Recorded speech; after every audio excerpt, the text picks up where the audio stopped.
episode 523. Woo! Hello. We are recording video version for patreon.com/braincandy and the normal audio version for all you podcast listeners. Hello, everyone. Audio, yo. That was terrible. How's Sarah? I'm doing well. Yeah. Okay. I'm like happy to be here. I got my mom coming into town tomorrow, so that's really fun. That is fun. And it's like a good day when I always like judge a day by like how many different beverages I get to have in a day, and not always, but sometimes that can be like the test for and this is a 3-drink podcast. I got water, coffee, and I just grabbed myself a glass of wine. So I think it's time to ditch the coffee and then move on to like a I'm going to rosé. tell Adam to bring me a glass, right? Oh, good. Because When you said like let's do a video one, I was like, well, okay, I guess like I don't need the coffee anymore. I'll get a glass of wine, and it is like almost 2. Okay, I'm asking him now. There's an open bottle. Okay, let's see if he does it. And I know you love an episode where Sarah has a glass. I do. I prefer tipsy Sarah / high Sarah. Oh, goodness. But here's why. Does she pay attention? Here's why. I love your here's why. I told them about that in my training, by the way, and they all really liked that. It's a great thing. Why every couple do they should do that. Wait, because I don't understand. It's like explains like context and like the reason behind the feelings, and it's like more validate.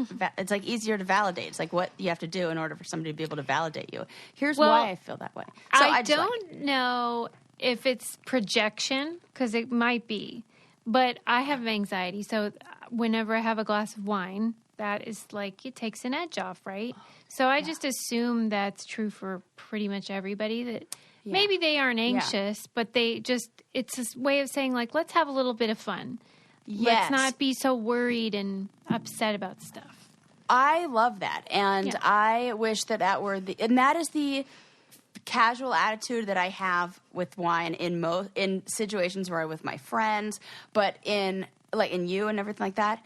But I learned this when I was in grad school, and I would tell you about like when I would go out with therapist friends, or there's like I talked about maybe a couple episodes ago about the awareness, like the meta awareness of the feelings.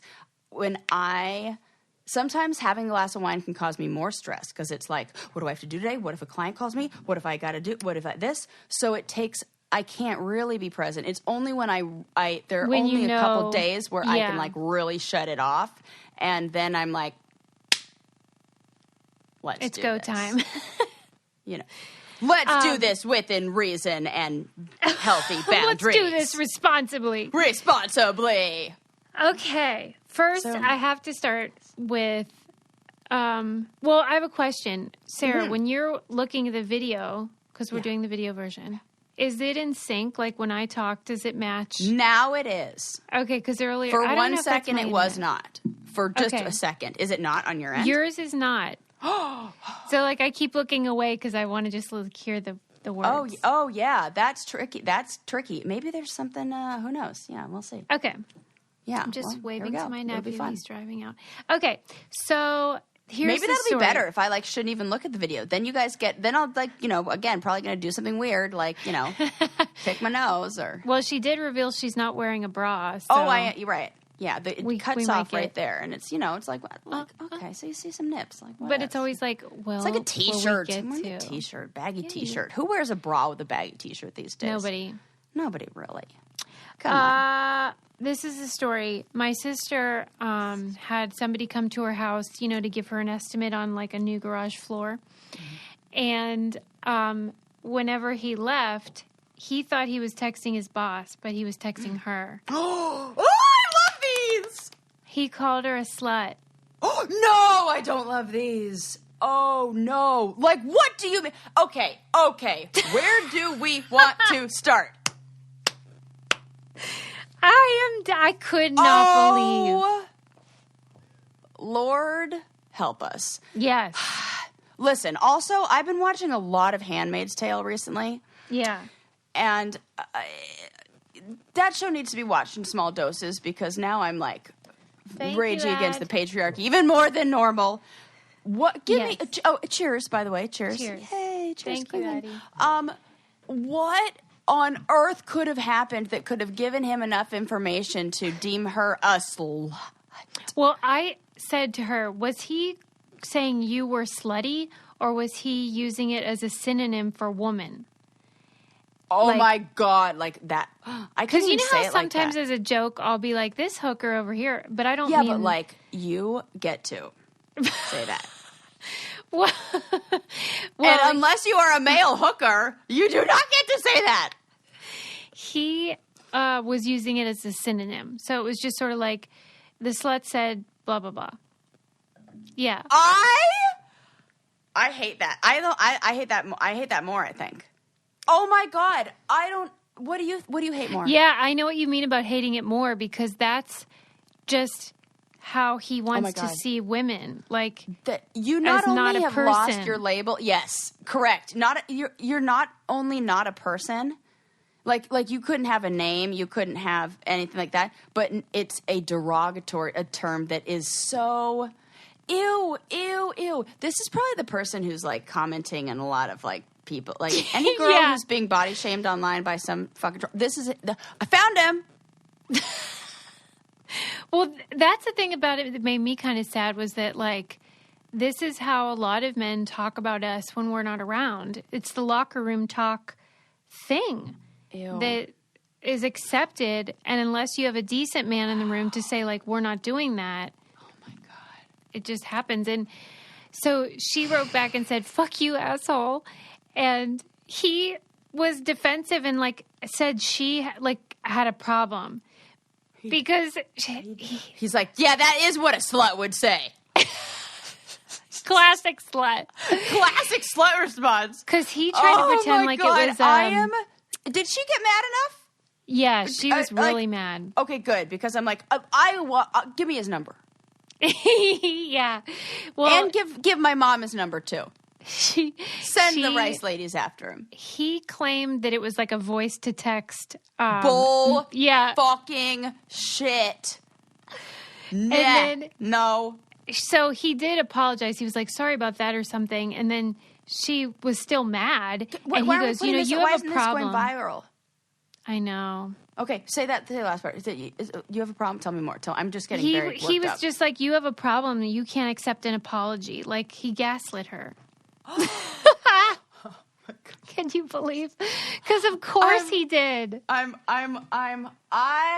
am in my feelings as they. What would you have done? Is what I want to know. About this. Oh my God. I would. Well, please. I would be posting this all over online. I would be sending this to every single. I would be using my blue check mark to the fullest extent of its capabilities, or whatever comes with that, whatever power that has, and it's not that much, guys. Don't get crazy. Yeah, right. All it is that the message goes to the top of the inbox. I think that's about it. Yeah. That's it. Whether somebody even answers or cares. But I would send it to anybody who would be outraged by that and feels like us. And I would fucking put him on blast, because I'll tell you, remember that guy that I hired for a project a long time ago and he came into the house and did the job and really crappy, and then I made him redo it, but that's another story. But then I went out and I saw in his car he had a bumper sticker that was totally racist. Yeah. And I was like, I wish I knew that before I would have loved to hire any person. Well, and especially I would have hired the exact person that bumper sticker was being racist towards. Yeah. For the job is who I would have liked to hire instead. So I think that we should call people out like that, because I don't want that energy in my home either. I know. I said it's a blessing in disguise, because what if you had hired him, and you would have had to deal with someone like that? But she said that she was glad that it happened because it made her really think about like Black Lives Matter and how this was such a small thing and it affected her so much that imagine if you had stuff every day, like you can't imagine. Imagine. Right, and you just live. I heard, where did I hear this? I think it was on NPR. I heard this quote that was like, trauma in a person can seem like their personality. Like you might look at, yes. And then trauma in a group of people can be mistaken for culture, right? So like when people see marginalized communities behave, like let's say Pride. I see a lot of straight people judging Pride and saying, well, they're so promiscuous and they're too sexual. Like trauma in a collective can look like it's their culture when really you did this to them. How about women? Mm-hmm. In a group, even like I saw something that was somebody saying like women shouldn't use their bodies, and probably on The Handmaid's Tale because I'm watching a lot of that. Yeah. And then it was like somebody said, well, men shouldn't be so tempted by them. Right. Right. And so, like, Susie's just been taking us to church. We worship now at the Church of Susie. Well, and by the way, I should say promiscuity, pride, or otherwise, you do you. I'm not saying that's a bad thing. I'm just saying that we often judge groups and individuals and then don't account for what happened to them, right? Right. That question, what happened to them? Even the desire to express yourself in a way that may look promiscuous is a response to the oppression that they felt for not being able to express that every day. And you get one day, so it's like, has anybody seen any mom who gets one night out to go, like... Oh, my God, right? Somebody watch her, because she's definitely drinking too much and definitely going to end up on the bar, and, like, keep an eye on that one. That is such a good point. That is it. That's what, when you can't do it, and then it's like, oh, my God, freedom, I get to do it. So, yeah, when you got to repress all that forever, and then you get one day, a parade, let it all out. Be naked. Do all that. I don't get... Fuck in the street. I don't care. Fascinating. That's probably going to end up a meme. I know it. There is so much to unpack, and obviously we don't have time for it all, but those are all, like, that is food for thought. I'm going to think about this later. It's so good. I love it. I love it. But thanks to that guy for being a dickhead, because we will learn from it and whatevs. But I knew you'd appreciate that story. I sure do. Let's begin with a discussion about how much we love shipping things right from our houses and our pretty much everything offices. From my house is like one of my favorite things. Stamps.com. Do I have to go anywhere? No? Perfect. Yeah. I love it. It's so awesome because you can ship any class of mail, any package to anywhere in the world just from your house because you just weigh it, slap on the label that you print out, put it in your mailbox, and your carrier picks it up. And the beauty is, not only does it save you time because you don't have to go there, but it saves you money too, Sarah. Oh, yes. Tell them how, Suze. As a matter of fact, you can get up to 40% off post office rates and up to 66% off UPS shipping rates. It's a fraction of the cost. It's amazing. It's a no-brainer, saving you time and money. And it's great for, like, if you're shipping out orders. Let's say you're a small business owner, or if you just send a lot of packages to people you love that you might be missing right now. It's so easy. Stop wasting time going to the post office. Go to Stamps.com instead. There's no risk. And with promo code BRAINCANDY, you get a special offer that includes a 4-week trial plus free postage and a digital scale. No long-term commitments or contracts. Just go to Stamps.com, click on the microphone at the top of the homepage, and type in BRAINCANDY. That's Stamps.com, promo code BRAINCANDY. Okay. Sarah said she saw this article as well. So we want to talk about a school who had picture day, and then I guess they had reserved the right to Photoshop anything that was deemed somehow provocative. But really what that amounts to is, litigating like women's bodies, and even the slightest shadow of a cleavage was. How about shoulders? Oh, yes. Shoulders. Yes. Oh, God. Those sexy shoulders. Oh, better cover up the place where your back connects to your arm. Yeah. God forbid. What is it that the armpit crease looks too much like a fucking, butt crack vagina for you guys? Can't you, like, anything with the fold freaks you out? Sarah's mad. Turns you on? I can't. So I'll post this picture in the video version, and Sarah, I've sent it to you. So we can see the original one on, it's my left, and the left of the screen, I think. And then what they did to sort of make her more presentable. And it really, what is it, an inch of difference on her It's one torso? line. It's a line and a shadow. It's a line and a shadow of her So supposed dumb. cleavage, but nothing. Okay, so before we started, you said you are not fired up yet about it? I mean, like, I am. But when I remember when we were talking about the yoga one, and you had that, and I had that initial reaction, is because I couldn't imagine a world where, like, yoga is seen as...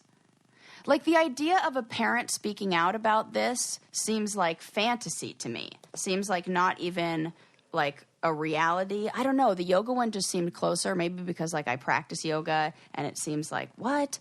But, like, I can't even describe why I didn't have, like, that first initial outrage in the same way, because it just felt like something that I would imagine happens a lot in places where girls need to be more modest. Need to be? Like, not need to be, but, like, where that's, like, more part of, like, if you grew up in an evangelical place, I would see this as happening frequently. This doesn't seem like a one-off to me. Well, the yoga theme seemed like a one-off to me because... Like, I had Mormon friends growing up. I had people who were like, oh, you need to cover up. Like, that kind of... Yeah. I saw that more. Well, when I read it, I kept looking. I didn't ever see anybody, like, resist yoga before. So that seemed more crazy to me. I kept looking, though, to see, like, if it were a private school, which would be different. Because that's, as you say, standard in a religious school or whatever. Yeah. But this was a public school, and... As the article pointed out, they also had a picture in the yearbook of the boys' swim team in Speedos and bare torsos. Oh, my gosh. Yes. So okay. Yeah, you know what? I was probably more outraged than... censoring that. I was maybe equally outraged. Because that part did make me like, oh, come on. You know what? Maybe... Okay. You know, I think what this is... What the only thing that I can do, like, compare the two, is that this was... just more of the same. We're, like, treating women this way. It felt like, put it on the list. Yeah. Right. When I, like, it's compare just another the two. day. Because, like, because I was like, man, why was I so... Like, I sent, like, everybody that email about the yoga thing. And I'm like, this is crazy, right? And, like, why didn't I have that same reaction of, like, this is crazy, right? To the... women who are the girls who are being told that their bodies are not acceptable, that their shoulders are sexualized. That shoulder thing in particular in the article where it said the rule was that your entire shoulder had to be covered. Where does my shoulder end? Pick a point. Where is that? Right. I don't even know where that is. Right. Is that here? Oh my God. Or like and the fact that it doesn't sleeve? For boys, but like tell me, like,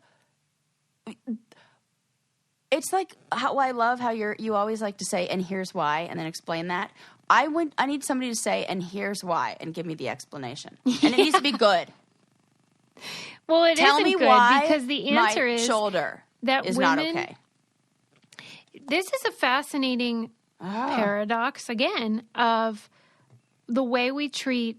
Especially young female bodies, it's oxymoronic because we simultaneously sexualize young bodies, but we also try to protect them and shield them.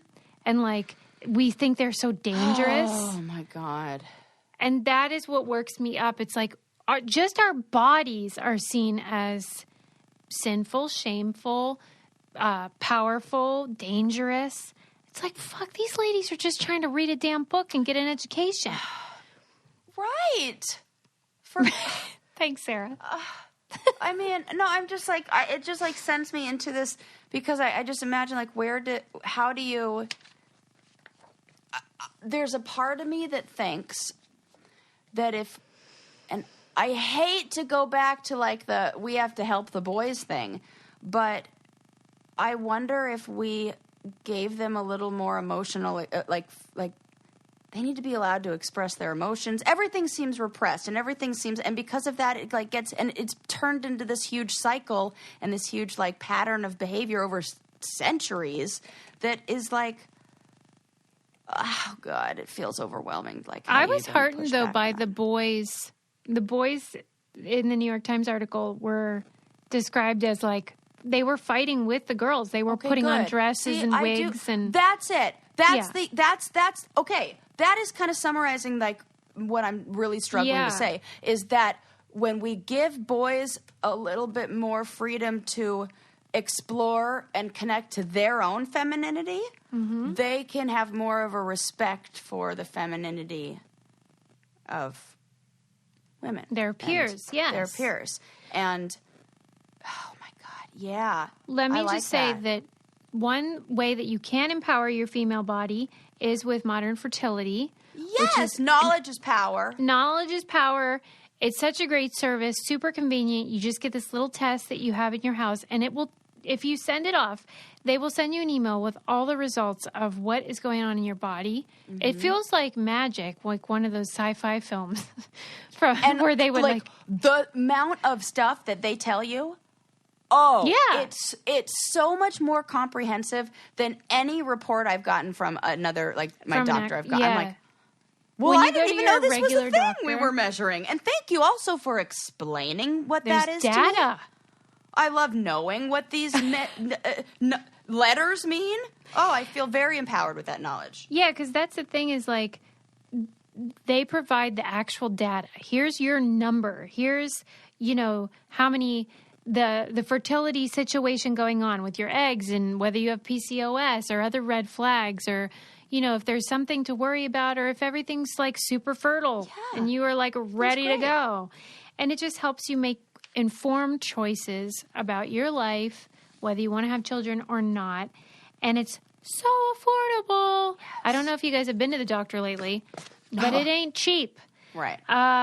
This is going to be much more affordable and convenient because you can do it in your house. Right now, Modern Fertility is offering our listeners $20 off the test when you go to modernfertility.com/braincandy. That means your test will cost $139 instead of the several hundred or even $1,000+ it could cost at the doctor's office. Get $20 off your fertility test when you go to modernfertility.com/braincandy. modernfertility.com/braincandy.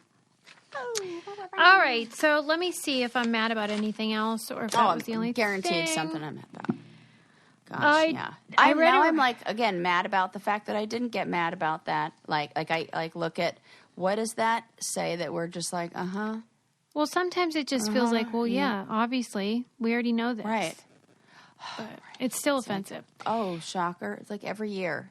There was a great article in the New York Times about this magician who I had never heard of named Berglass, last name Berglass. And he's 94 years old. And he has... the sleight of hand is a bit more shaky. Well, truly. Like, he retired 20 years ago, probably for that reason. I mean, it does get a lot harder to do tricks, whatever. But he revealed basically all of his tricks except one. And I'm totally fascinated. And since you love magic, I knew you know I do. Remember when we were talking about people that I could date? You might want to throw a magician on the list. I don't know why, but could you imagine me being constantly like amused by... Do you know a magician? I'm thinking... I know. What this about is so that funny guy that we that's met? Like a reality. That's actually like a real Do you remember when we possibility. met that... Oh, wait, he's not a magician. Who? The comedian Ivan Decker that we met at the Comedy and Magic store. He's married to a no, that's Ian Bagg. That was Ian. Oh, yeah, the guy who was I don't think he liked me. Oh. Well, I think he was like... he's dead to me then. I don't know. Maybe that's just my instinct. He was probably scared of us. Who wouldn't be? A lot. And we were both wearing heels that night, and us coming in, we already had, I come in BDE, and now you got me and Susie, and we're in heels. Oh, right, and Lord. I'm like the mom on the night out. This is what I'm saying. Right. Come on, golly. Okay. We were too hot to handle. Stay on track, Suze. Okay. Yeah, focus. So, okay, the essence I did not take my meds today, so it is. Oh, my God. We are flying by the handle here. Okay, so the essence of most card tricks includes a point at which the magician touches the deck. There is one card trick where this magician does not touch the deck at any time. So it is confounding to magicians and audiences alike. Like, how does he do this trick? It's called any card, any number. You say any card, and then you pick a number from 1 to 52, and then somebody else, I guess, because he doesn't touch the deck, goes down the deck to that number that you said, and that card will be the card that you said. So if you say the 35th, they'll flip that card, and that's the card you chose, like the 7 of diamonds or whatever. Yeah. Okay. So everyone was like, I think they all assumed it had to be a stooge, which is somebody in the audience who is in on the joke and picks the number that the magician wants them to pick. Mm-hmm. But he's done the trick for other magicians one-on-one. Oh my God, I get goosebumps everywhere. I don't know why. I don't know why I love it so much. I love a mystery. You do. That's why you don't Google people. Yes. It's weird. I love a mystery, but I don't mind a spoiler.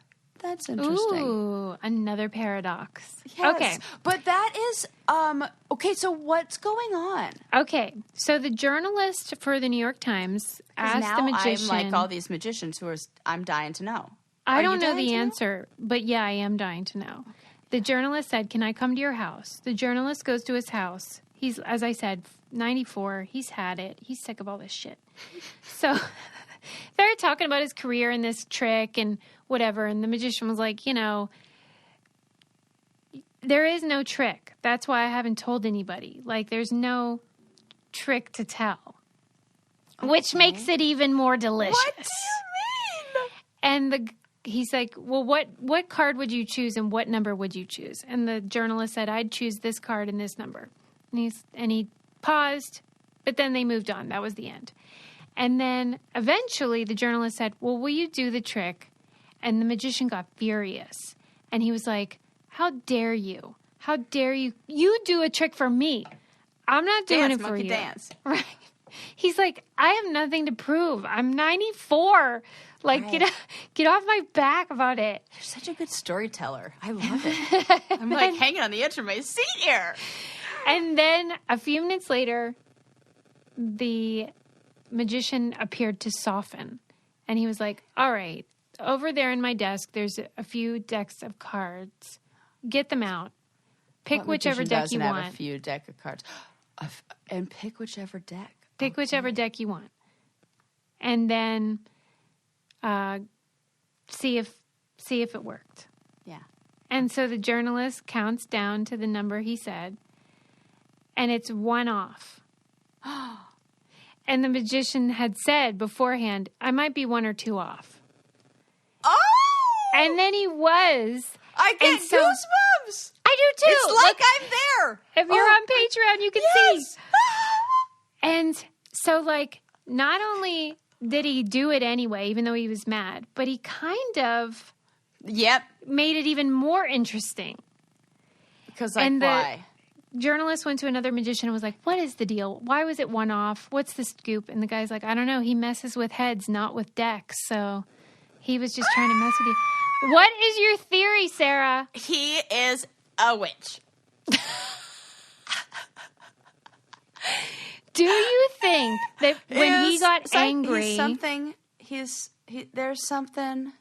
Like, do you think when he got angry that he really was like, okay, now I got to fix this. I got to make it happen somehow. And then he somehow got it. And then he pretended like, oh, I'm softening now. But really, he was just ready. I do kind of feel like he was ready. Like I've seen The Prestige. Yes, enough my favorite movie. To know, I know. And that's why I always watch it. Anytime I'm like, what do I want to watch? I'm like, oh, I'll watch Prestige. It's Susie's favorite movie. It's so good. It's so good. And it's always like the final act. Like there's always one more. You know, It's not really over when it's, oh my God, I get goosebumps again. Well, I think that he knew it the whole time. And, come on. Let's really like break down a magician personality. You've been a magician your whole life. You are you've retired in your 70s, whatever. Yeah. We know that, I would imagine magicians love to, like, spend a lot of time working on, in order to get to the point where you're that good, you practice a lot. And so what if he's just been, like, practicing and kind of, like, waiting for the opportunity to have, like, his, like, one more act. And it kind of was all a setup, and because it feels magician-y, the getting angry, and that's not a normal like emotional reaction maybe he would have to other things. Okay, maybe that's like part of the. I want to believe it is part of the act. I think and so. He just knew. I think everything with these people is intentional. Yes. It did say also in the article, like, magicians lie to their audience all the time. I mean, that's how you do things. But they don't lie to each other. And so he's denied having a stooge all this time. So I'm inclined to think it's not that. Yeah, I don't think it's that either. It does feel like... So he true doesn't magic. Touch the deck, and he just says, guess a card, like pick a card, and then pick any number, like 1 through 52. Yeah, and the number that you card pick will be the number. Will in the be deck. that number. Yeah. Huh. And I think it's look really at this. Like, this is, like, I'm sure what conspiracy theorists think. We're like, yes, that Sarah's like, I'm going to sit here and I'm going to, like, scratch my head for 10 seconds as I record a podcast, and somehow I'm going to come up with the answer that journalists and magicians alike haven't One come up thing with that in years. feels like magic but isn't is how amazing Quip toothbrushes and toothpaste and mouthwash work in my mouth. Correct. That a clean mouth and happy teeth is magic. It really is. I don't know if you've tried the Quip mouthwash yet, Sarah, but you got to. I keep having to order. I keep forgetting, but It's awesome because you know how disgusting the normal bottles of mouthwash are, and you have to like store them. They're huge. Yeah, they're ridiculous. These are great because limited space here. The mouthwash is concentrated, so it comes in a small package, so it's better for the environment. And then you put it in the dispenser that you can reuse, and it looks beautiful on your counter, just like the toothbrushes. It's not an eyesore. Right. It's like a Highly matching set recommend. now. Ooh, I like. It's a matching set. It's super cute. Try but it on. Also That's my fave. Effective. Yes. And they send you the new brush head. The thing mounts to your mirror. It's the whole scene of so oral. affordable. It's great. When I go to visit friends' houses, I love it. I go over and I see the Quip toothbrushes in there. Everybody. Stop waiting, you and I'm guys. like, They're awesome. That's right. Everybody's on the Quip train. They finally made oral hygiene sexy. If you go to getquip.com/brain right now, you can get $5 off a mouthwash starter kit. And that's $5 off a mouthwash starter kit, which includes a refillable dispenser and a 90-dose supply of Quip's 4 times concentrated formula at getquip.com/brain. That's GETQUIP.com/brain. Quip, the Good Habits Company. Give it a try, you guys. Yes. Anyway, I do love that it's like even stumping the magicians. And, you know, it's just fun. It's fun. Yeah, I love it. We'll think about it, though. The one that will forever get me is the one that David Blaine did to Harrison Ford in his kitchen with the lemon. Do you know this? Yeah, I saw that. What do you think? What's your theory? I mean, it must be something in how he's holding the lemon and cutting it. And but didn't he have somebody else open it, or he opened it? Yeah, every part of it you felt like, well, that eliminates that theory. Right. And and most of the time I'm anti-David Blaine because I'm like, yeah, fine. He's kind of a D-bag. Yeah. But that one, and Harrison Ford's reaction is just so good. Because that's how I feel. I'm like, get out of my house. It's like you want to know. But get back in here and do another one, because that was so fun. The mystery is fun, too. Gosh. So, okay, next up. I love magic. I'm going to talk about this really cool art situation. I'm going to show you. Situations. I sent you the picture. Okay. There's an artist who uses, like, used pallets, like wood pallets and stuff, to make these giant troll sculptures. Oh, wow. Oh, I love it. I love it too. It feels like so, it's like being inside of a fairy tale. You know what? If there were a troll, that's what it would look like. Yes. Like, the sculptures are humongous. And they're beautiful, and you just think, that's a troll I'd like to meet, like a friendly troll. Totally, and it also, which I hope maybe if this was the artist's intention, that makes me feel more connected to nature. And it is inspiring me to go outside. Yes, that was the intention. This artist... easy to pick up, effective. I can't wait to go outside. Like, if you're on the Patreon and you can see how beautiful... It's this gigantic troll in the middle of this pristine, gorgeous, natural environment. And that was his intention. He did it all over the world. He put them in various places, in forests and stuff.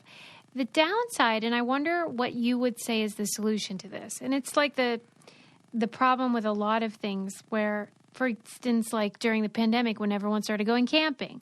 But then there's a downside, which is trash and the destruction of these beautiful... special places. So it's like you want to encourage people to get out and experience nature, but then everybody does, and then everybody wants a selfie with the troll, and then there's just garbage, and humans are so destructive. So, like, is there a solution to this problem? I think the problem is we're in the transition phase.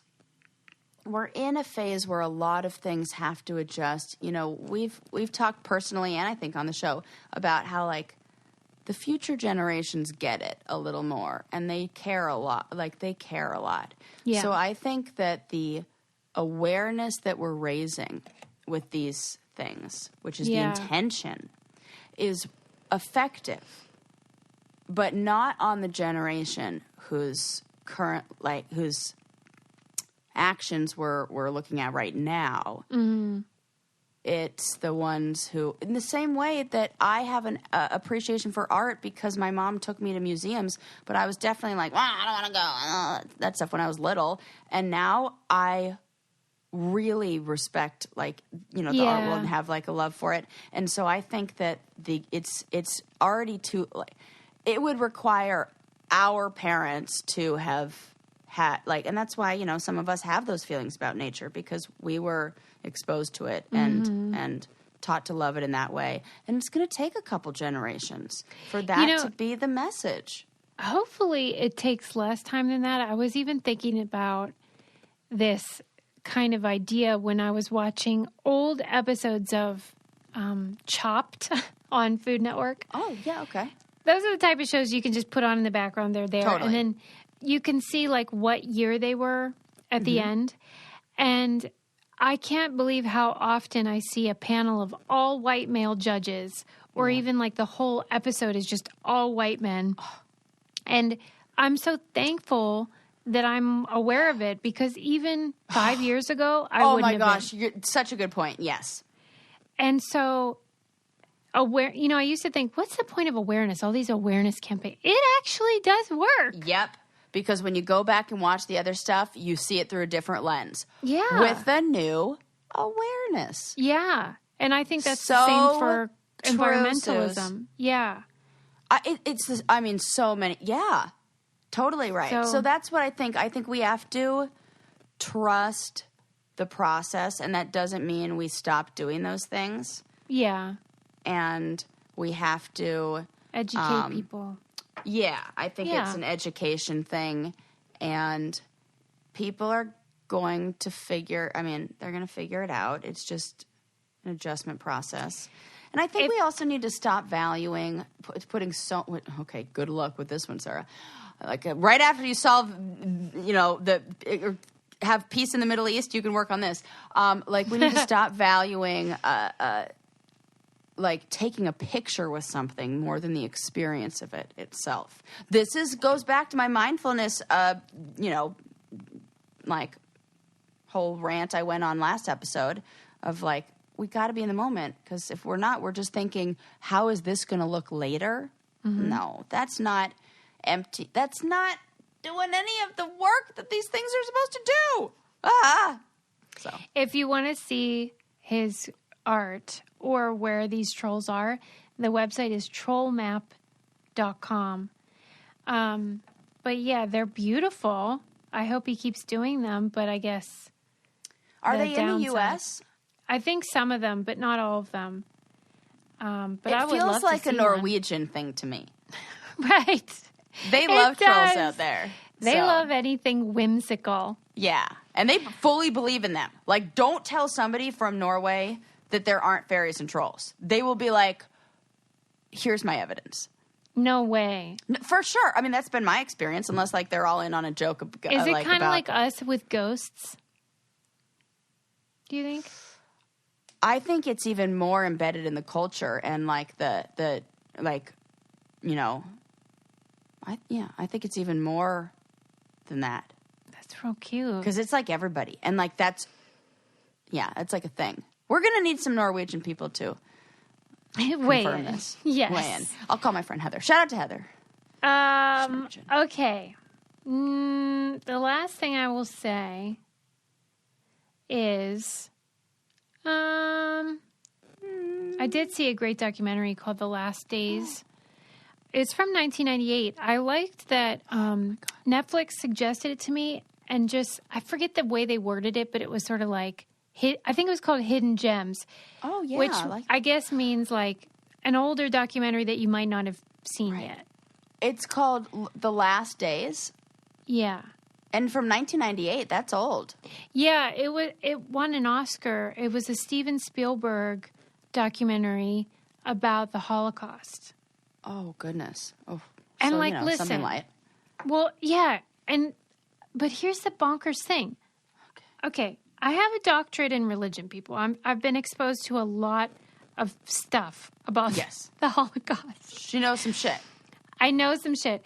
It is amazing to me, and I'm grateful for it, that every time I see footage or hear a story, it is just as visceral and shocking as the first time. Oh.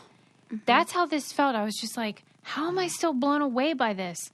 But it's because you just cannot conceive that this really happened. Right. I just wanted to tell this one story that I just specifically was transfixed by. You know how when they rounded up the Jews, they didn't know where they were going, and so they were told to grab their their valuables. They thought they were going to take them with them, but of course they didn't. They gave them over, right? They took them. Oh, God, and the one lady that was in it, she said her mom had sewn their diamonds into the hem of her dress, and said, if you the mom must have had some sense of what was going to happen. I like and this the mom said, if you ever need bread, get those diamonds out.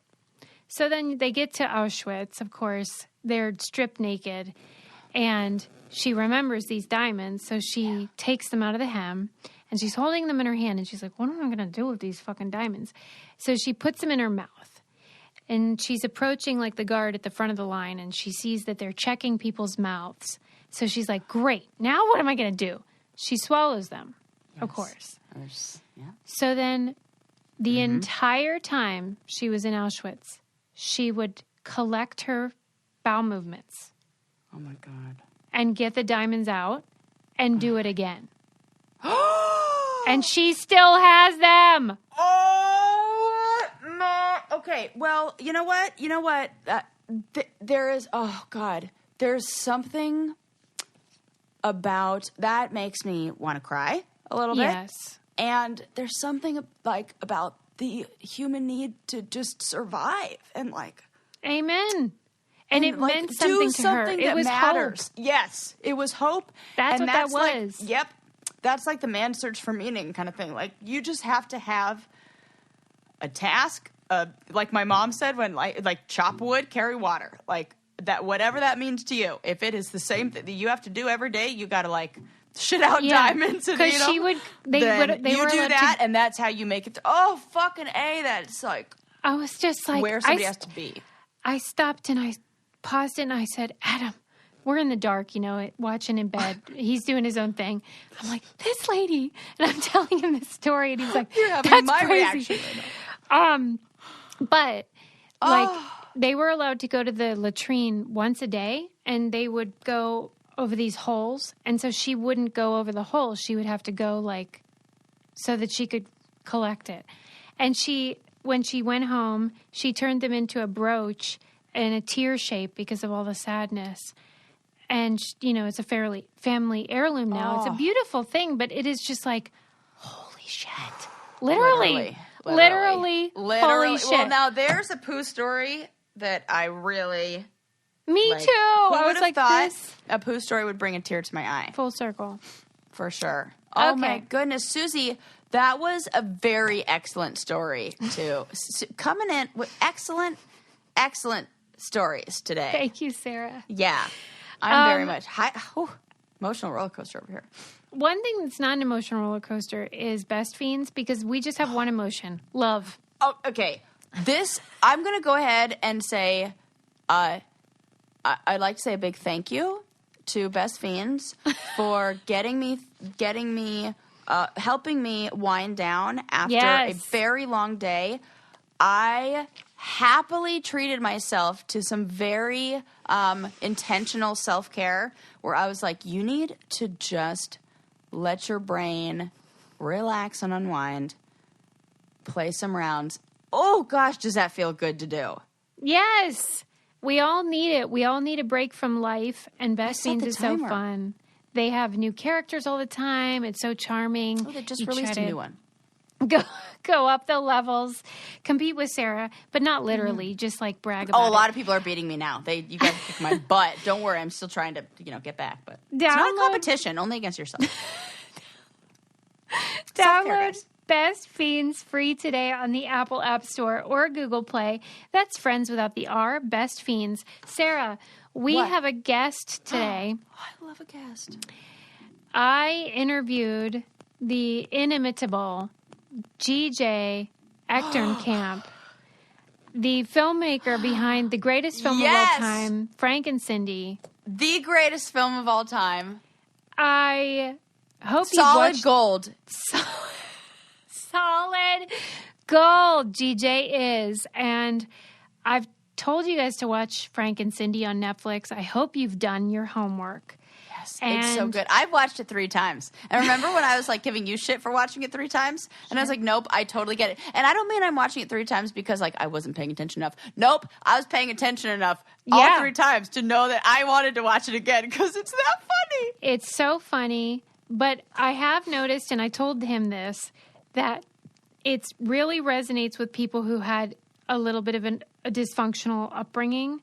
And people that have like really great parents are like traumatized by it, which cracks me up. Yeah, because that's like, now my litmus test. Okay, that is a good one. Because that is so funny. I'm like, watch this movie. What'd you think? If they're like, I was disturbed. I'm like, oh, we're not gonna think the same jokes are funny. We're not the same. But I wanted to talk to him about his upbringing, his filmmaking, his parents. It's fantastic. Let's just welcome him to the show. GJ Echternkamp, thank you for coming to the Brain Candy Podcast. Oh, my gosh. GJ, welcome to Brain Candy Podcast. I can't believe this is happening. You have no idea how excited I am. How did you even come across the film? Well, my sister watched it about 1,000 times and was like, listen, this is important. This is a public service. You have to watch this film. It's the best thing that ever happened. And then I watched it and I agreed and I couldn't stop. Like, I couldn't stop thinking about it. Yeah. How does it feel to make the greatest film of all time? Wish I had some money. You know what? Who needs money when, like, you are now a legend? Well, I mean, obviously, I appreciate that you like it so much. I will say this. I do think it's the best thing I ever did and maybe will do, just because the planets aligned in such a peculiar way that my parents were so amenable to this very odd process. But I, having it been the thing that I am the most proud of, I kind of do wish more people had heard of it at the end of the day, you know? Well, is it a situation where it's sort of grown over time and it just kept building steam, or what? Well, the backstory kind of goes like this. I never set out to make a film about my parents. I really would have, at that point in my life, kept as much distance from them as humanly possible. Okay. But what I was basically, I had all these old VHS tapes of Frank's like performances that had been recorded off of like Solid Gold and American Bandstand. And it occurred to me that the tapes were going to last forever. And I got this little device that allowed me to like convert all the stuff to digital. And I was doing that one day. And then I thought, like, well, wouldn't it be funny to like sort of make something for my old website that I had where I film them for a few minutes and I kind of intercut it and I make a little short. And so I made that, and then long story short, I was working some job with this fashion photographer guy from London, and he was like, I'm getting into films now. And I had mentioned, you know, he was like, what's your deal? And I was like, well, I make little movies too. And he wanted to see it after I told him about it. And he was like, we're going to produce this as a whole documentary.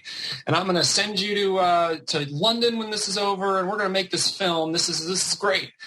And so I shot over a year. I kind of like forced myself to do it because I was like, well, this could be a big opportunity for me. I mean, I never wanted to be one of those guys who was like, oh, my life is so interesting that I have to film it. You know, that wasn't really my take, but I was kind of motivated by this other guy. And then Wait. So Yeah. like, did you not think that it was interesting beforehand? It was just your normal, and it hadn't occurred to you that this was remarkable?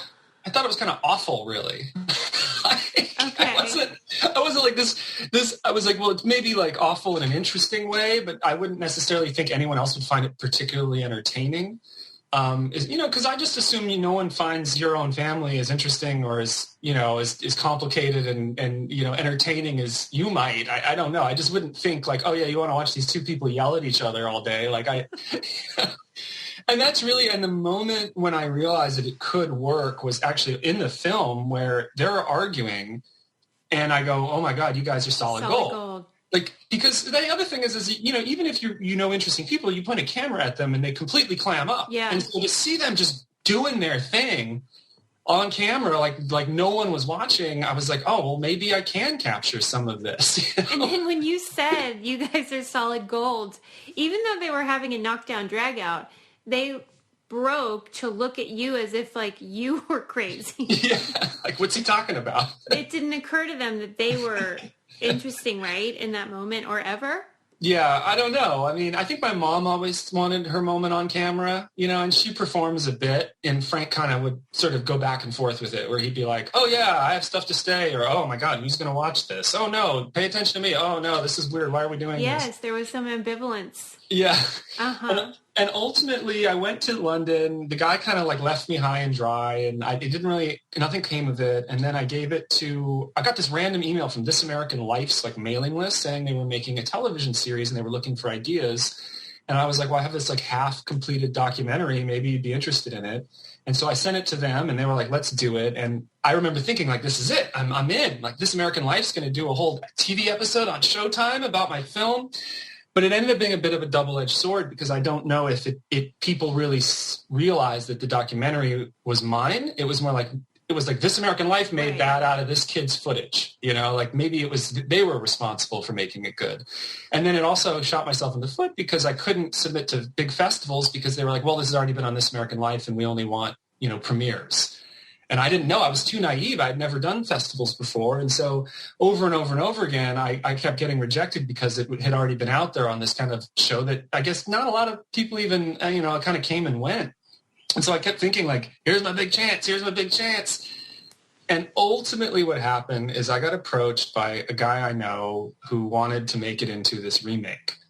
And I was like, well, as if I want to do this again. I absolutely do not want to do this again. I don't want anything to do with this ever again. But I thought, well, if it gets people interested in the original, that's great.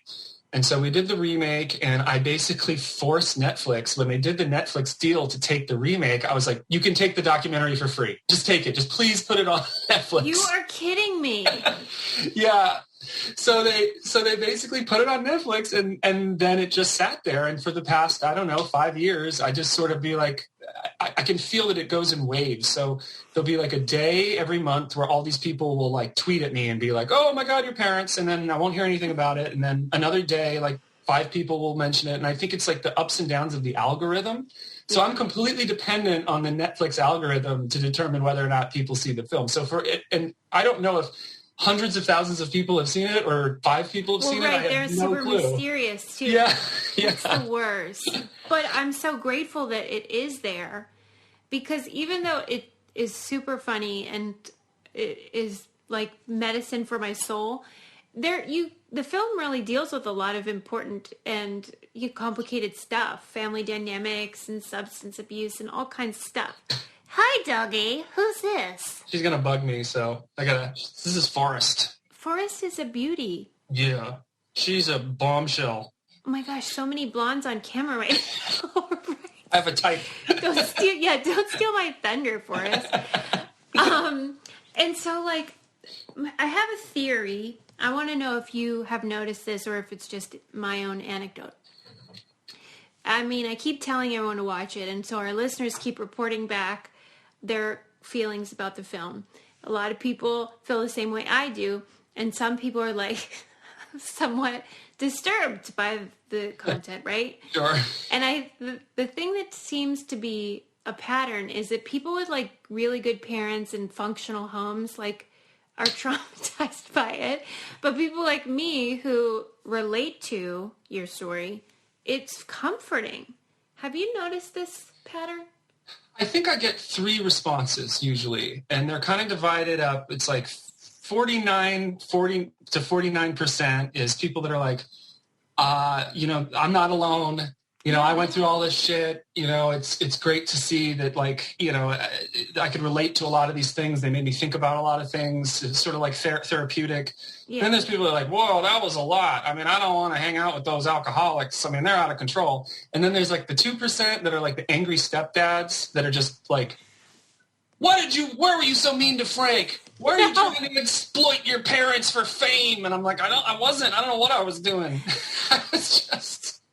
So they might feel victimized themselves. Because they're like maybe a Frank themselves, or maybe they have a step kid that doesn't like them. I don't know. But then there's this amazing IMDb review on right now that is so vicious. It's like, this kid is Frank himself, a one-hit wonder with a film that no one even cared about in the first place. And I'm like, I never thought I'd come out of this with people like picking on me. You're the problem here. I'm the problem. Well, what category do Frank and Cindy fall into? How do they feel about their Oh, well, that's a funny story, actually. She's licking my armpit. Would you not? You know what? She's only human. People could see this, Forrest. Well, so Cindy was all on board, like I said, from the very beginning, because I think... She was very supportive. Yeah, I think 2 reasons. The lesser reason being that, she's like kind of fabulous and wants to like, shine and dress up and be seen. But the greater reason is, she saw it as an opportunity to spend time with me and to like possibly feel like she was doing something to make up for, all the guilt she has as being a bad mom in her mind. So she was all about it. And she's brazen. Like, she obviously was willing to talk about anything and do anything. And so Frank was obviously the more hesitant one.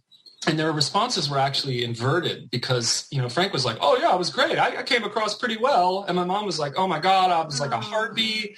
You filmed me in my curlers. She was more self-critical, I think, because I don't even think she realized how much she was yelling. I think in her mind it was going to be like, he's going to show me in all these great outfits and I'm going to be really funny and cool. And instead there's a lot of like me catching her in lies and, like dredging up things she doesn't want to talk about.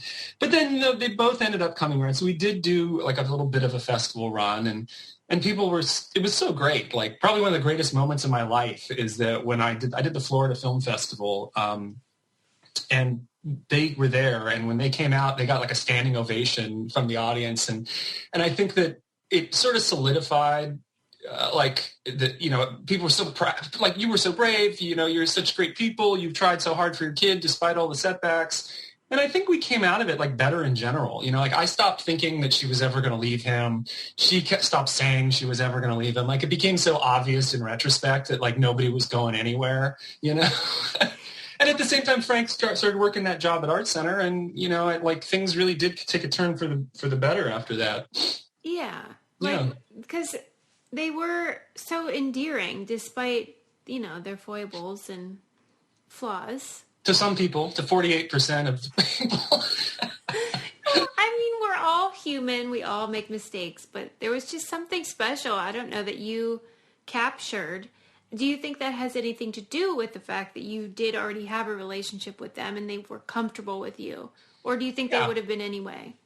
No, obviously they're very unique people and that they could have been like that at all. But because most people, no matter how interesting they are, can completely change if they realize that people are going to see it. And, I think that they're a little more open in general, but also obviously me being their kid. I don't think someone just showing up with a camera, they would have been able to like be as open about stuff. But, it was kind of, like I said, it's sort of a happy accident that it came together. I don't know if I could ever recreate something like that sincere. Well, whenever you were filming and or editing, did you have any insights for yourself? Did you feel like you learned more about the dynamic or your life? I mean, yes, obviously. I'd hope so after all that.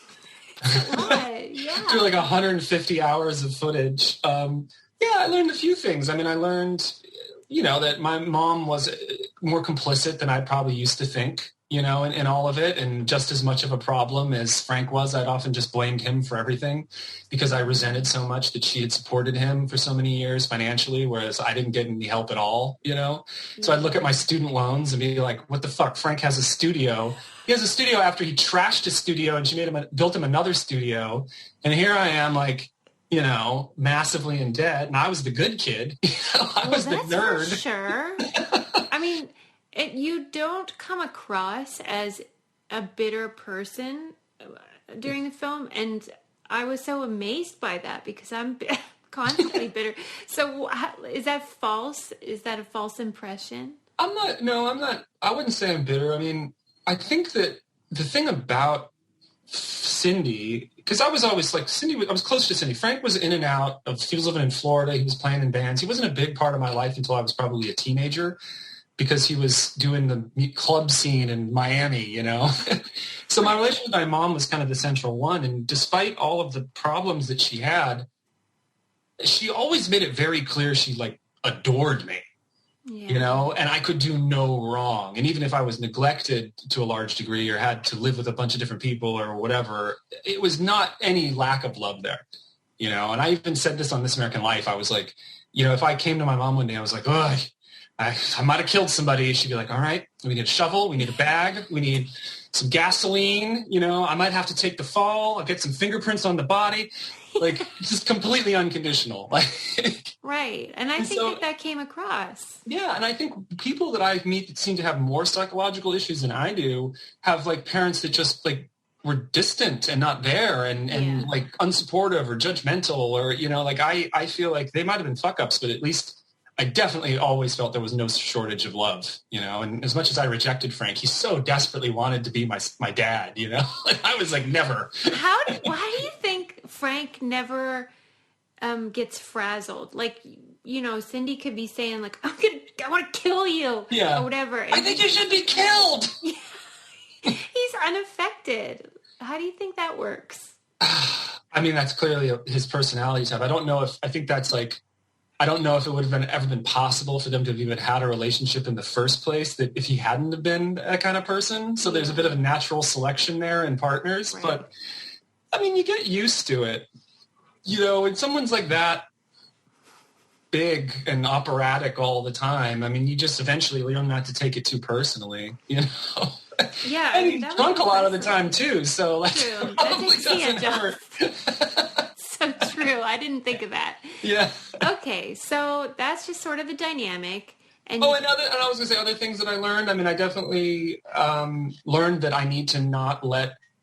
I think I spend a lot of time trying to make Cindy feel like I feel guilty about her guilt because she has so much guilt. I'm just like, let it go, let it go. So I'm constantly trying to make her feel like she has contributed, you know, like, so she works for Roger Corman, and like she got me my first couple directing jobs doing Corman films, you know, and I'm like, that changed everything. You changed everything. You did it. You did it. Yeah. You know? That's so nice. And it's like, I have to, you know, and there's some, like, some Al-Anon stuff there too, you know, like I definitely like to take on lost causes, and, you know, and I've tried to fix people and things like that. But, you know, at the end of the day, I think the biggest takeaway for me was I was kind of like less critical of their relationship, because it sort of occurred to me that like no one would put up with either of them, and they've grown together in such a way that even if it seems wildly dysfunctional, like it's probably still for the best. Better, yeah. Yeah. Did you have any regrets or things you wished you hadn't included, or things you wish you had included? I think my dog just slightly peed on me.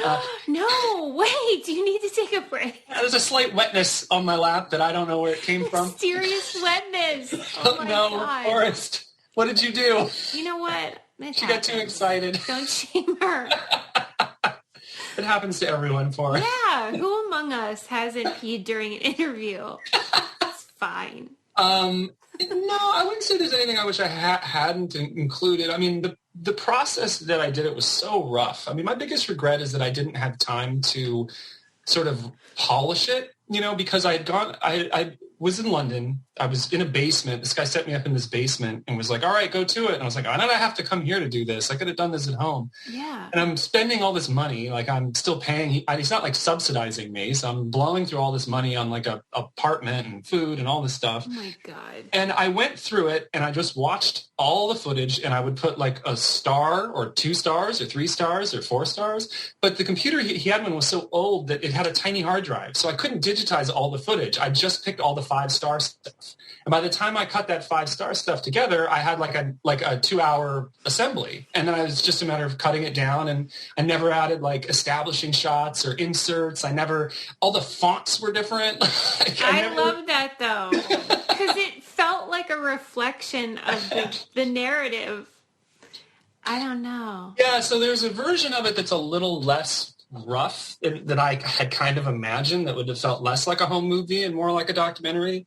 But other than that, you know, I stand by it. Yes, you should. You should be so proud. And I have no doubt that you will just keep doing more and more amazing things. You don't have to think you peaked. I mean, I'm not a one-hit wonder like Frank, no. Like an IMDb says. No, but even if you were, it'd be fine. My sister wanted to know if you like the song Whirly Girl. Not really. No. I do really like their song My Ride. They have another song called My Ride that is actually kind of a banger, yeah. Like, genuinely. I mean, he seems talented. He is. He's an interesting guy, you know. He's Cuban immigrant. He never like went to school. Like, he can't spell. He never was formally trained, but he can literally play anything by ear. Like, he can pick up an instrument, he can hear something, he can pick up a trumpet, just play it for the first time, be like, all right, I got this. You know, he's very technically proficient. It's just his taste is a little bit questionable. Go ahead. I was just going to say his obsession for the past like decade has been making Christmas music. Huh. So he's just constantly making these like Is he just a big fan of the holiday? Yeah, I guess. That's great. Like I once filled out a MySpace profile for him, and it was like favorite music, and his answer was Christmas. Stop it. That is the perfect answer. Come on. Yeah, that is okay. That's the perfect answer. Yeah. Is it a strange thing for you? I assume people recognize Frank and Cindy. And have you been there when this happened, where people are like, "Oh my God, you're Frank and Cindy"? No. What? Yeah, I've never seen that happen. I mean, I know they go to I live in South Pasadena. So it's this really small town. It's got like the one Trader Joe's that everybody goes to, and it has like an old school video store, called like Videotech, and it's like one of the last video stores in town. And they have a copy there. So it's hard for me to imagine that anyone who's rented that movie hasn't seen them at the post office or at Trader Joe's or at the Vons. I mean, it's such a small little place. But maybe if you saw the documentary and you saw them, you'd be like, oh, shit, that's those people. Well, people in L.A. do try to, like, play it cool, too. She's going to yell at me. I better not say anything. God. I've been recognized once, which kind of blew my mind. I was, like, walking down the street here in Highland Park, and I like walked past the Coco's, and some random guy came up to me and like, you're that guy. And I was like, I'm definitely not that guy. He's like, you're that guy who made that documentary. And how did that feel? Did you enjoy that? I felt awesome. Yes. I want everyone to know who you are. Me too. It means like getting to do fun stuff. Yeah. You know? Like, what's the goal? Like, what's the dream? I know you still work in the industry, though. You still live in the life. Yeah. Well, I just wanted to be a working director. That was my goal ever since I was a kid, And why? Why did that appeal to you? I have an answer for this, actually. Yes, good. I've thought about this a lot. It's because, I went to college really young, right? Yeah, you did. I was in this weird program where I didn't go to high school, and I went straight to college. Because you were a prodigy. And I really didn't want to be in high school because I didn't get along with the other kids. You don't get along with others. Okay. I mean, it was South Pasadena. Everybody was so, I had, the friends I was closest with, looking back at now, were all the other kids whose parents were also not together, right? Like, there was, maybe 3 close friends of mine, and looking back, if I do the math, I'm like, those were the kids who had single moms, Yeah. And it was, such a little, utopian city where everyone was, so middle class and boring, and, the church kids were, the coolest kids. Yeah. And so, I had all this, cynicism and anger, and so I just couldn't do it, Yeah.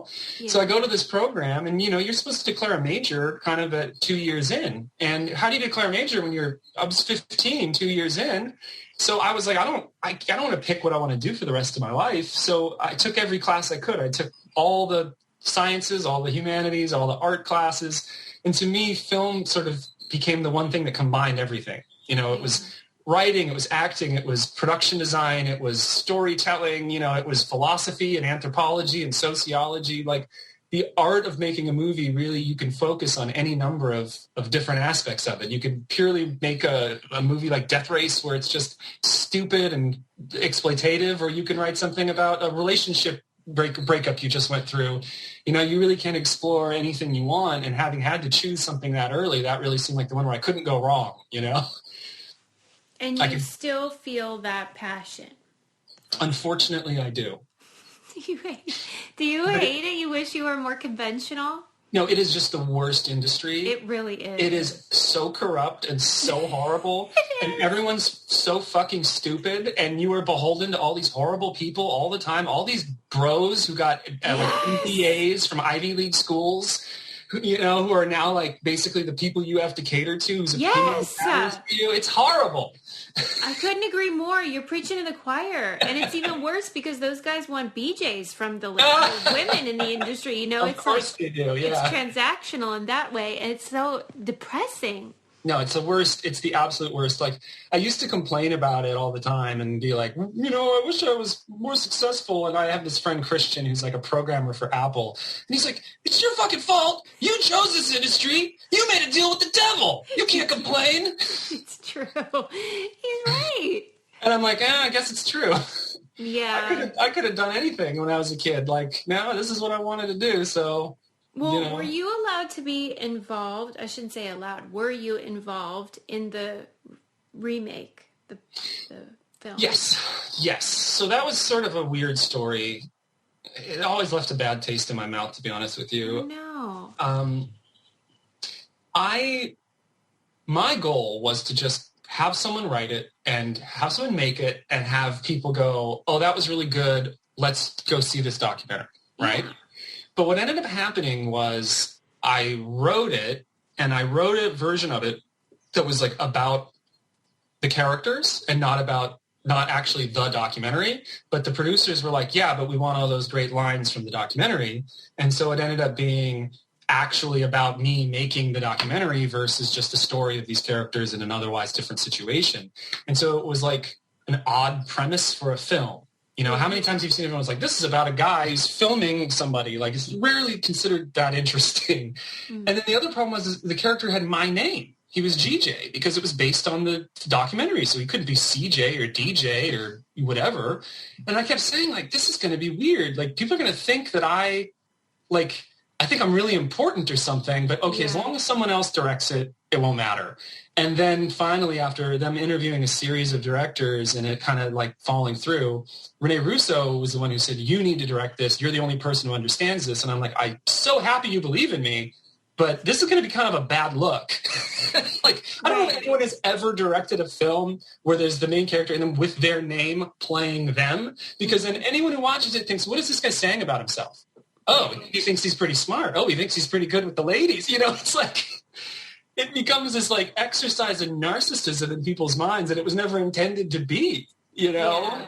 And so like, so it's like very hard for me to look at it objectively because it's sort of a weird carbon copy of a thing I already did. And even though like the performances are really good, people's reactions to it is more based on who's making it and why than the actual thing itself, you know? Yeah. And I would have really preferred for it to not have been about me making a film about my family. Like, I would have preferred to have been like, Cindy at work causing problems. Will she get fired? Stay tuned. I mean, Cindy at work could have been its own story, like its own film. Because just that part, I was like, I want to be there at her work every day. And drawing nasty pictures of her coworkers. Yeah, she's so impassioned, too. Like, she gets really worked up about people. And I'm sure I get it, because I'm sure it's an unpleasant life sometimes. Yeah, yeah. I mean, I think the best version of that would have been just centered around her trying to keep her family afloat with this alcoholic layabout husband who she's trying to get like a job for, you know, her trying to reconnect with her kid who wants absolutely nothing to do with them but is forced to live there because he graduated college and didn't know what to do with his life, you know. Like, so I think there would have been a story there really focusing on her attempt to kind of recover from her long addiction and to get her life on track. But I don't think I could have even been qualified to write that myself. You know, it's not, you know, so it's just kind of a weird thing. I mean, I wouldn't say I'm not like grateful it happened, but it's just odd that was kind of another point in my life where I was like, oh, this is going to be my big break. You know, I've got these big name actors and then nothing really came, you know, like anything. It was just like, yeah, like the guy, it was just one guy who financed the money. And there wasn't really like a big plan like, oh, we're going to do this huge ad campaign or market Rene Russo for an Oscar. It was like once it was done, everyone was like, okay, it's done. And then the festivals were like, well, we prefer the documentary. And I was like, well, you didn't show the documentary, so give me a break. Right. So it just so it just ended up on Netflix just like everything else, you know, and whether or not people watch it or not, I have no idea. It's just there, kicking it, you know. You have a very strange life. Yeah. Yeah. I mean, there's just no two ways about it. It's interesting because it's like I've done so many things, but it never feels like they always seem like one-offs. I've never quite been able to build so that it seems like it's a momentum where something leads to something, leads to something, leads to something, you know. Do you think that you'll just continue on this path?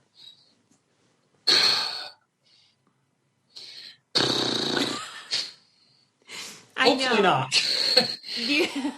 No, I mean, like, will you ever be like, I've had it. I can't take this industry anymore. These people are bozos. I've tried to wrap my brain around what that would look like, and unfortunately, all the skills that I have, are so specific to the industry. Yeah. I mean, at worst, if I was truly like I'm done, I'd still be an editor, most likely.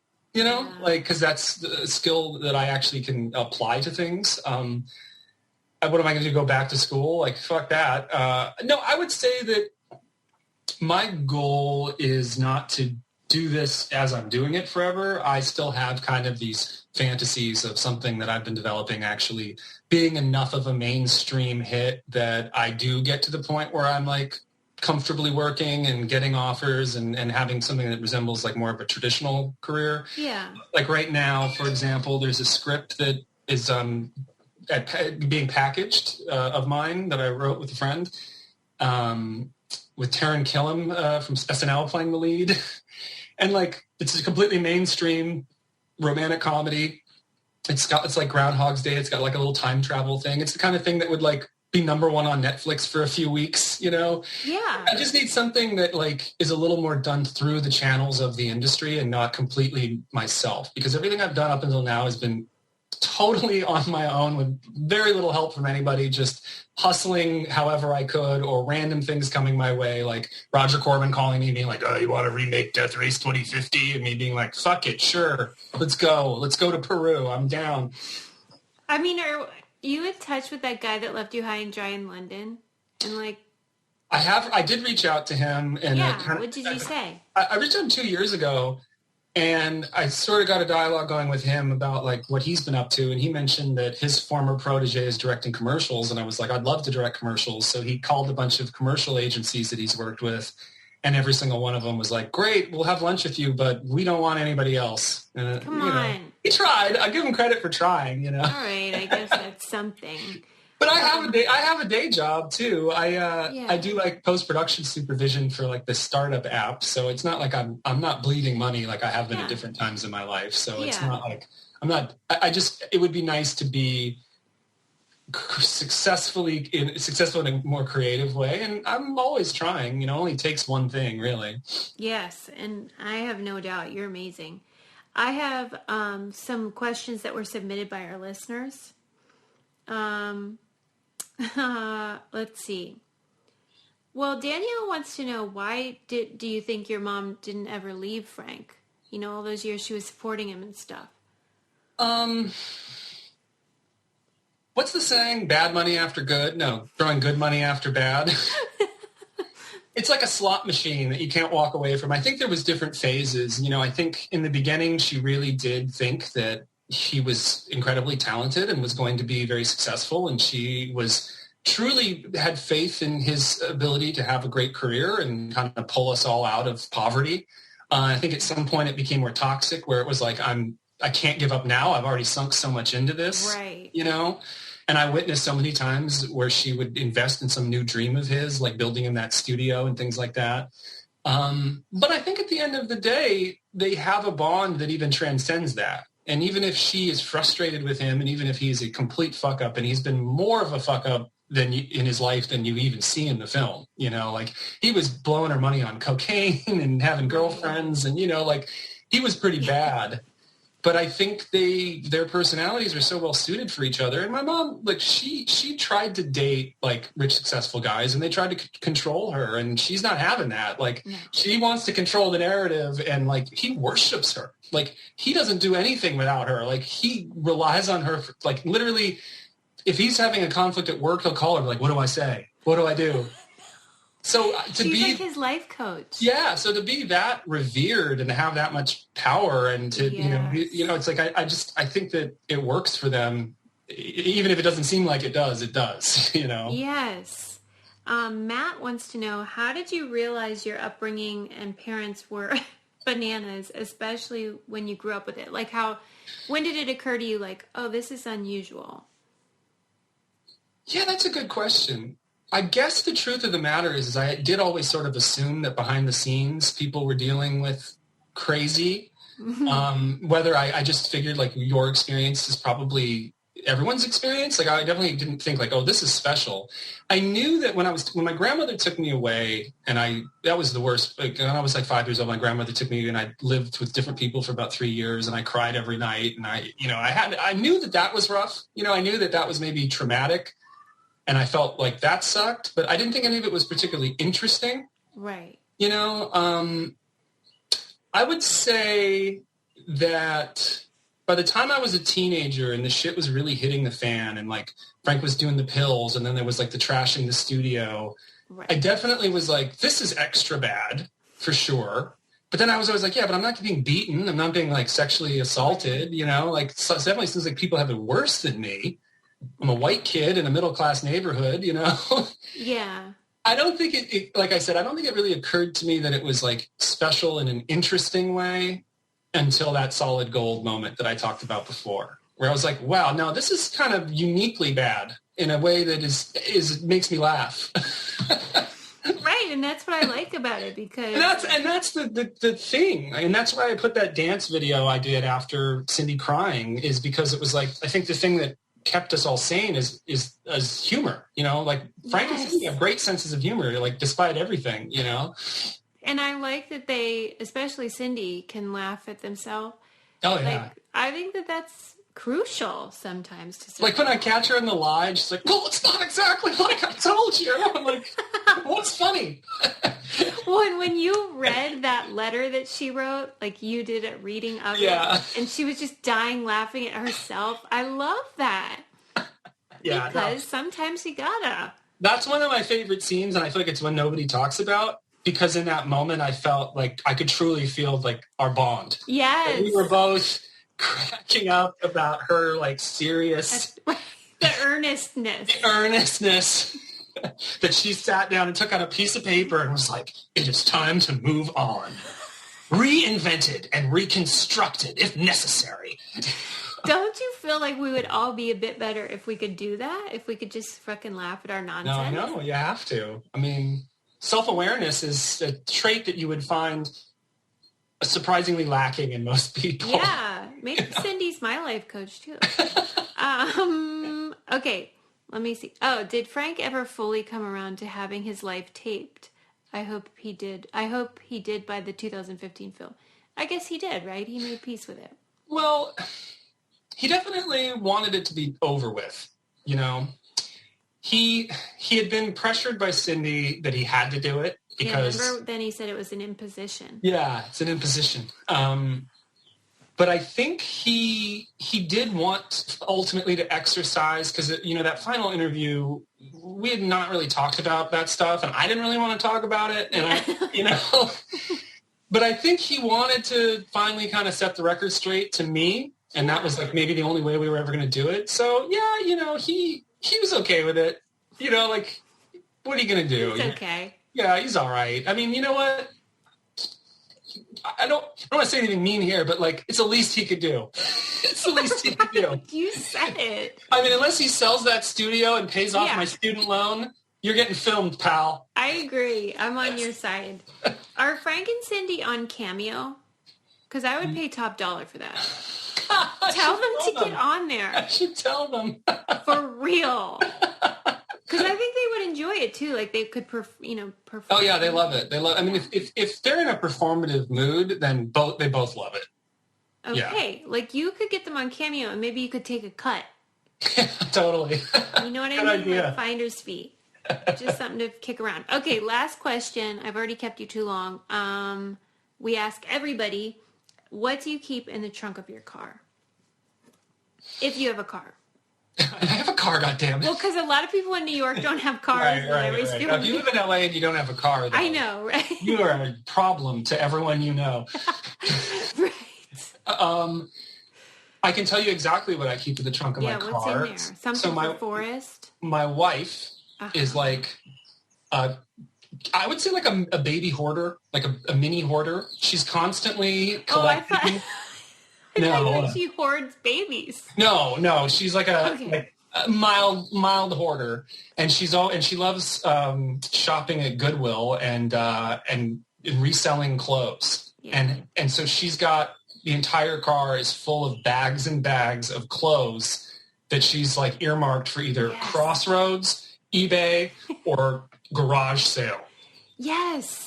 That's what I love that. Yeah. And it's just clothes everywhere. Like there's a room over here that's just full of clothes. And I'm like, what are you doing with this shit? She's like, I'm going to have a garage sale. And does she ever? She does. She does. Yeah. Does your wife enjoy your film and your family? Yes. It's probably the only thing I've ever done that she unequivocally likes. Oh. Wow. Okay. No, I like it. She's a very harsh critic, and I like it because I trust her. Like, I know that if she likes something, she's not just bullshitting me. And I've definitely been with people like the Frank to my Cindy, who are the kind of people that just like you know, sort of adore the person they're with unilaterally, where like they can do no wrong, and I don't like that. Okay. I like to have someone who's like the real deal. Yeah, for sure. So she loves Frank and Cindy.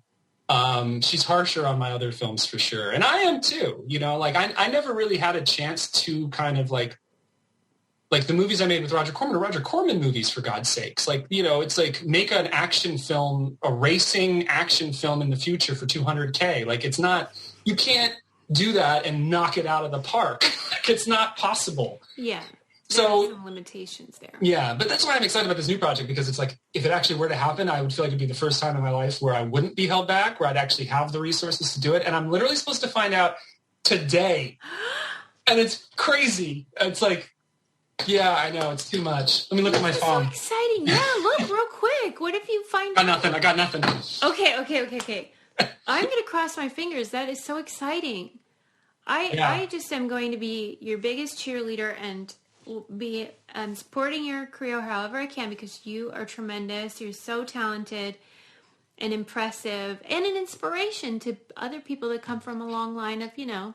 Well, gosh. That's for real, DJ. Some of the nicest things people have ever said to me, so thank you. It's really true. You're so talented and special, and I hope you do know it. Okay, wait. Does Cindy like your wife? Obsessed with her. Oh my God, that's so great. I'm so jealous. Well, they're okay. I mean, they're a little similar. Okay. I don't blame you. Yeah, they're a little similar. I tried to avoid the Cindy archetype for most of my life, but somehow that's I ended up with a fiery, emotional blonde with the shopping addiction. It happens. You know what? Very charming. Yeah. All right. Well, you're off the hook. I'm just so in love with your film, Frank and Cindy. I hope all of our listeners watch it. It's on Netflix. And also, as GJ pointed out, there is the fictionalized version as well that you can consume if you wish. And Renee is very, very good in that. I do recommend it because of her performance. She is, it's insane. Like, she is Cindy. It's crazy. Oh, that must have been so weird for you. Beyond. Yeah. Wait, I thought of one more thing. And by the way, I could do this all day. Was it filmed at some points during Halloween, or is the mummy always in the background? Yes, to both. The answer is yes to both. Okay, because there was some unusual where she was making these dummies. Like there was like Rockin' Predator, and it was like Predator with like a guitar, and there was a mummy, and she was building these things for Halloween, and then they were so cool they just stayed up year round at the end of the day. Yeah, she's very artistic. Okay, I see. No further questions. For real this time, I will stop.